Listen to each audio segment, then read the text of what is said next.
Mana hurmatli do'stlar, Andijonda Paxtavodida akamiz mana bir biznes tashkillab ish qilyaptilar ekan. Mana stanokda ishlashyapti. O'sha $1,5 ming bilan biznes boshlasa bo'ladi. Stanokning o'zi $700 ekan. Hozir aniqini tushuntiramiz. Kuniga $50 pul topish deymiz-ku, xuddi shunaqa ish.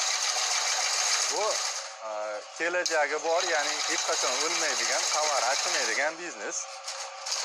Paxtavodida Ma'rif akamiz. Hormang Ma'rif aka. Salomat bo'ling. Yaxshimisiz? Ish qalay ketyapti aka? Yaxshi, zo'r Allohga. Oddiygina mana shunday kichkina stanok. Bu sim setga to'qiydi. Ya'ni mana bunday simlarni olib, mana shunday holda mana bunaqa setkalar to'qib beradi. Bu hozir qurilish sohasida juda talab katta bo'layotgan mahsulot hisoblanadi. Ma'rif aka, qiyin emasmi ish? Ko'rib turganingizdek, pulsi bor odam, o'rganaman degan odam bir kunda o'rgansa bo'ladigan ish. Hafsala qilib, keyin opta oshgan sari ko'paytiraveradi. Bo'ldi, shovqini chiqib qolmasin, to'xtatib turaylik-da. Xo'p. Boshidan endi aytib o'ring. Nima, qanaqa ish? Yengilmi, osonmi aka? Ish shu o'tirib ishlash bor, qanoat kerak. Stanogimiz shu 220 ga ham ishlaydi, 380 ga ham shu holatida ishlaydi. Tushunarli. Mana shu stanok, mana do'stlar, oyoqda boshqarilar ekan, pulti bor ekan, pedali bor ekan. Mana shunda simsetga to'qiydi. Aka, bunga o'rganish qiyinmi, osonmi? O'rganish kimgadir oson, kimgadir qiyin. Lekin umuman olganda qiyin ish emas. Qiyin ish emas. Jinday hafsala kerak. Hafsala kerak. O'rgatib qo'yishaveradi.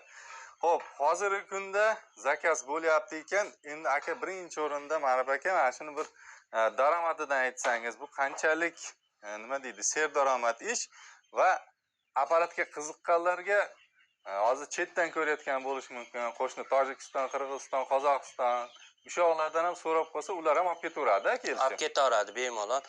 Chegaraga doir yetkazib beramiz. Chegaradan olib o'tib ketish o'zlaridan. Aka hozir sim ham to'qiyar ekanlar. Agar xohlasangiz, simga zakaz qilsangiz, optim narxda sim tayyorlab beraverasiz, aytgan razmerida. Cheklanmagan miqdorda. Lekin kuniga ko'proq zakaz bo'lsa, bir kun, 2 kun to'xtalib turadi. 20 ta 30 ta rulon bir kunda to'qib beriladi. Bir kunda 20 ta 30 ta rulon necha kishi? Bitta o'zim. Bir o'zingiz 20 ta 30 ta rulon.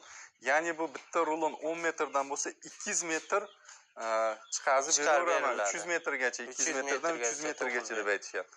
Bir soatda bu 5 ga 5 rulondan 3 ta xotirjam to'qiladi. 30 metr. 30 metr. O'shanda bitta rulondan nech pul qoladi taxminan aka? Bitta rulondan 55 ming so'm qoladi. Aslida ishchiga berilsa 10 ming, 15 ming so'mdan berilsa, sof foydasi 40 ming so'm qoladi. 40 ming so'm pul qoladi. Qoladi. O'zi to'qisa 50 ming, 55 ming so'm. Stanok nech pul dedik aka hozir? Stanokda mana shu turishi, bu sim qo'yiladigan bufta katoylari bilan $700. Ha, buni qo'yib ber deyilsa 500 ming so'm bunga qo'shiladi stoliga. Buni ixchamlashtirganimiz sababi chetga olib o'tib ketamiz, uzoqroq yillarga olib ketilsa, yengil mashinada ham ketaveradigan qilib, taxlanadigan qilib ixchamlashtirib qo'yilgan. Tushunarli. 220 ga rozetkaga ishlaydi. 380 ga ham ishlaydi. Buni aka razmeri mana shu yerdan o'zgaradi. O'zgaradi. 2 ga 2 dan 8 ga 8 ga davr qilib beriladi. Men eng hadavoy sotilayotgani 5 ga 5, 3 ga 3 razmerlar.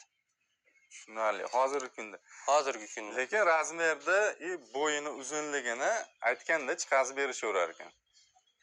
Agarda qiziq bo'ladigan bo'lsa, ana ekranda telefon nomerlari turibdi Ma'rif akamizda. Aloqaga chiqsangiz, apparat nech pul aka? Apparat $700. $700 apparatni narxi. Apparatning narxi. Hop, sim qancha sim? Sim 13 ming so'm kilosi. Tonnaga 13 million. 1 tonna sim agar oladigan bo'lsangiz 13 million bo'lar ekan.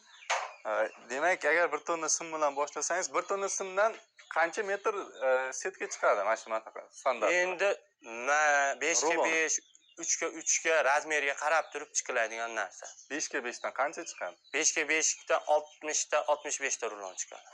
60 ta 65 ta. O'sha necha pul qoladi 1 tonna simda setka qilib ishlasa va necha kunda ishlasa bo'ladi? 4 kunda xotirjam 1 tonna simni tugatsa bo'ladi. 4 kunda agarda o'sha siz necha kunda tugatasiz? Men astoydil bo'lsam 2 kun, 2,5 kunda. Lekin ana yangi o'rganganmi, boshqagami 4 kunda 1 tonna simni chiqarsa bo'ladi. O'ziga bog'liq qoladi. Kamida eng kami $300 qoladi. Eng kami. Ana ko'ryapsizlarmi, kuniga $50 emas, undan ham ko'p topsangiz bo'ladi. Buning uchun hafsala qilsangiz bo'ldi deyapti. Agarda sizda hafsala bo'lmasa, ishchi ishlatsa ham bo'laveradi. Ishlasa bo'laveradi. Kuniga masalan 100 mingdan ishlaydimi bitta ishchi? To'qigan ruloniga beriladi bunda. To'qigan ruloniga. To'qigan ruloniga. U kunlikka bersa yutkizib qo'yadi-da. Tushunarli. To'qigan ruloni bir kunda mana 20 ta rulon to'qiydigan bo'lsa, 300 ming so'm. 300 ming 15 ming so'mdan bo'lsa, 15 ming 300 ming so'mdan so'm. bo'lsa. Ishchi ham o'zi yaxshi ishlar ekan-a. Simda aka qanchalik bu qalin simlarda mana shunday setka qilib bera oladi bu quvvati? 220 holatida 3,5 ga davr bukib beradi. Sim to'qiladi. 3 fazaga undan iyog'i ketaveradi. 3,5 da tepasiga 3 faza ulash kerak. 3 faza ulash kerak. Mana shu apparat hozir 220 ga ishlayapti. 220 ga ishlaydi. Agarda buni 3 fazaga ulasa, 3 fazaga ham xuddi shunday ishlayveradi. Xuddi shunday ishlayveradi. Uni farqi yo'q. Farqi yo'q. Motorda quvvati oshib qoladi, xolos. Tushunarli. Hozir bu nechilik sim? Bu 1.6lik sim. 1.6lik sim. Mana shu simda 220 da 3,5 gacha bukadi. 3,5 ga da bukadi, stanok. Hozir razmerini aytganda mana u nima deydi? Ko'zini aytilyapti. 5 ga 5. 5 ga 5 deb. Mana shu holatda aytishyapti. Xo'p, setkaga ham zakaz olaman deyapsiz. Setka necha puldan? Razmerlari qanaqa? Bo'yi 1.6lik simdagisi 14,5 ming so'm optim berilayotgan holati. Tushib beriladigan boshqa nimasi yo'q. Magazinlarga optim tarqatiladi. Magazinlar 16 ming, 17 ming sotilyapti. Bo'yi 1,5 metrliklar. bo'yi 1,5 metr, ko'zi 5 ga 5. 5 ga 5. Tushunarli. Agar xohlasangiz, mana cheklanmagan miqdorda tayyorlab beramiz deyishyapti. Qancha kerak bo'lsa, faqat 1-2 kun, ko'p bo'lsa sabr qilsin, bo'lmasam 1 kunda o'zida tayyorlab beraman deyishyapti. Sim kerak bo'lsa setkadan. Endi buni aka ko'pchilik mayli apparatni stanokda olarmiz, bu simini qaydan olamiz degan savollar ko'p bo'lib qolishi mumkin-da. Simini stanok olganga dastavkasi bilan yetkazib beriladi. Tonnani tepasiga 500 kilolik boshqa bo'lsa, yo'l kirasini to'laydi. O'zi bilan ko'rsatib, sim sotadigan bilan gaplashtirib qo'yiladi. Mahsulotidan hijolat tushmaysin. Sim o'sha sifatli sim. Sifatlisi o'zim ishlatayotgan ishlatayotgan bo'ylab tonnadan tepa oladigan bo'lsa, dastavkasini qildirgizib beramiz. dastavkasi bilan bo'ladi. Bo'ladi. Gap yo'q. Mana do'stlar, agar qiziq bo'lsa, ekrandagi raqamda shu Ma'ruf akamizning o'zlarining telefon nomerlari turibdi. O'zlari bilan aloqaga chiqasiz. Sim setka va shu sim setka to'qiydigan apparati bor do'stlar. Yasaydigan odam aka o'zingiz-a? O'zim. Simni to'qiydigan odam mana shu o'zlari. Juda ishchan odam ekanlar. Xizmat bo'lsa aytsalaring qilib berishadi. O'rgatib qo'yishchi aka? O'rgatib qo'yish, hamma yo'g'ini o'rgatib qo'yiladi. Ligirovkasini, stanoyda razmerga qo'yish, hamma yo'g'ini o'rgatib qo'yamiz oluvchiga. Hamma yo'g'ini. Ha. Kelib o'rganib ketishi mumkin-a? Kelib o'rganib ketishi mumkin. Uzoqdan kelganlar 2 kun, 3 kun sharoit bor. Yotib boshqa qilib o'rganib ketadi. Dastavka xizmatichimi? Dastavka xizmati yo'l kirasini to'lasa, olib borib o'rnatib beriladi. U xizmati ham bor. Tushunarli. Yaxshi aka, bo'lmasam qo'shimcha ma'lumot savollari bo'lsa, sizga telefon qilishaveradi. Tushuntirib qo'yiladi. Tushuntirib qo'yasiz-a. Yangi texnologiya, yangi apparat, mana oxirgi so'nggi yangiliklarni kiritib qilingan, ixcham va ekonomik holatda mana. Bemalol olib